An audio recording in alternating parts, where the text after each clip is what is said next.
বাংলাদেশের দুর্গাপুজোয় হিংসার ঘটনার পাল্টা ত্রিপুরায় মুসলিমদের উপরে হামলা করেছে হিন্দু বাহিনী।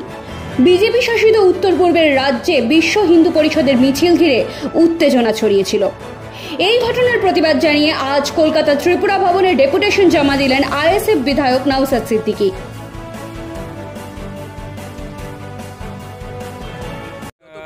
হ্যাঁ, মূলত কারণ যেটা হচ্ছে গত এক সপ্তাহ ধরে ত্রিপুরায় যে ইনসিডেন্টটা ঘটে চলেছে সেখানকার মাইনরিটি মুসলিমদের ওপর এবং তাদের ধর্মস্থান থেকে শুরু করে ব্যবসা বাণিজ্য জায়গার ক্ষেত্রেতে যেভাবে অ্যাটাক করা হচ্ছে এটা এক সপ্তাহ ধরে চলছে।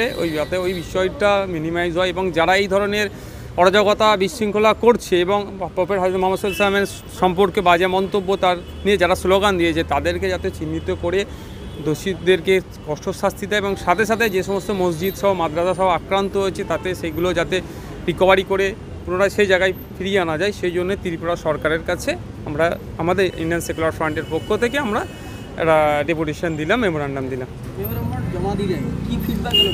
দেখুন, আজকে যিনি এখানকারের কমিশনার ছিলেন তিনার এয়ারপোর্টের এমার্জেন্সি কাজের জন্য তিনি বেরিয়ে গেছেন। এনারা যারা দায়িত্বশীল আছেন ওনার সেকেন্ড অফিসার যিনারা রিসিভ সেকশানে থাকেন বা সেকেন্ড অফিসার যিনি আছেন তেনার সাথে কথা বললাম যে মূল বিষয়টা যেটা যাতে করে যে ইনসিডেন্টটা ঘটেছে আগামীতে না বাড়ে এবং মাইনরিটিদের উপরে যে অত্যাচার চলছে সেখানে না হয় সেইদের জন্য বললাম এবং আগামীতে আমরা আসবো এটাও জানিয়েছি যে অফিসারের সাথে পরবর্তীতে এসে আমরা কথা বলবো।